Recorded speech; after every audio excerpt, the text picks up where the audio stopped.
Good morning. তো আজ আবারও একটা গাড়ি বুক করতে চলে এসেছি এবং এটা কার গাড়ি? আপনার মনের প্রশ্ন যে এটা কার গাড়ি? এটা আর কারোরই নয়, কেন কি না আপনারা সবাই জানেন সেই নেগেটিভ ব্যক্তি, হ্যাঁ, যে যখন ব্যবসা শুরু করেছিল সেই কিন্তু বলছিল আমি পারবো, আমার দ্বারা হবে, কিন্তু সেই ব্যক্তিটাই আজকে গাড়ি নিতে চলেছে। কে সেই ব্যক্তি আমি বলবো না, আপনাদেরকে দেখাবো। তো খুবই স্পেশাল, কেন কি না আজকে আমি সেই পছন্দের ড্রিম বাইকটা কিন্তু কমপ্লিট করতে পারছি।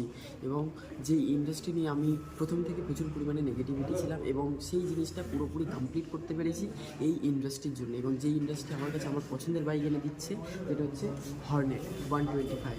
সত্যি কথা বলতে পড়েছিলাম বলে আজকে এই জায়গায় এবং টিকে থাকতে পেরেছিলাম বলে। অনেক মানুষেরা বলেছিল এখান থেকে হয় না, তুমি পারবে না, তোমার দ্বারা হবে না, বাট সেই সমস্ত নেগেটিভিটি পুরো পার করে আজকে আমি এই জায়গায়। শুরু করুন আপনার উপর থেকে, বেস্ট অফ লাক। এবং আমি পুরোপুরি কোটেশন বের করে নিয়েছি এবং বুকিং ডেটও কিন্তু পুরোপুরি কমপ্লিট এবং খুব তাড়াতাড়ি আপনারা দেখতে পাবেন এই বাইকটা আমার কাছে আসছে। আপনারাও প্রত্যেকে এগিয়ে আসুন, শুরু করুন আমাদের সাথে। Thank you.